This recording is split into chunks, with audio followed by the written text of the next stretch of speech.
"Where's Papa going with that axe?" asked Fern. Her mother, Eleanor, looked out the window. "To the hog house," she replied. "Some pigs were born last night." "I don't want them to kill the pig," cried Fern, her eyes filling with tears.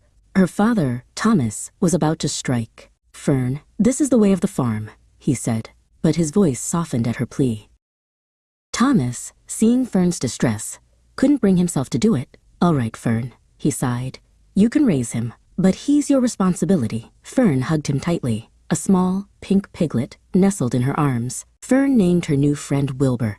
He was a small, joyful pig, and Fern spent every moment she could with him, feeding him, playing with him, and telling him all her secrets. But as Wilbur grew, he had to move to the barn. Fern visited him every day, but he was lonely. "I want a friend," he sighed to himself, watching the other animals. One evening, a tiny voice spoke to him. "Salutations," it chirped. Wilbur looked around, startled. "Who's there?" he squeaked. A small spider, Charlotte, descended on a silken thread. Charlotte was a barn spider, wise and kind. She understood Wilbur's loneliness. "I will be your friend," she promised. Life in the barn was full of characters. There was Honker the goose, always squawking, and Cloud the sheep, who was always munching. And then there was Templeton, the grumpy rat, who only cared about food.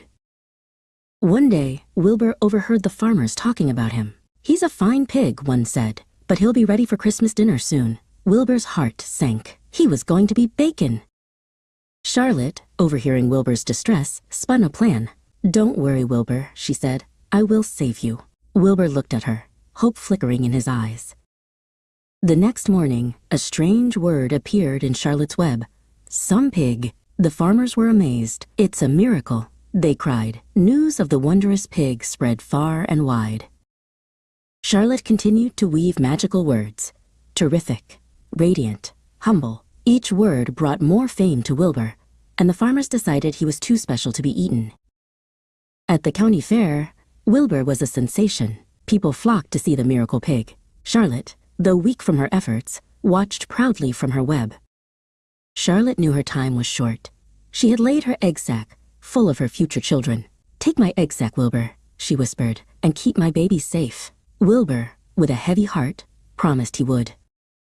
Wilbur returned to the farm, carrying Charlotte's precious egg sack. When her babies hatched, they spun their own webs, and though many flew away, 3 stayed. Wilbur had friends forever, and Charlotte's memory lived on.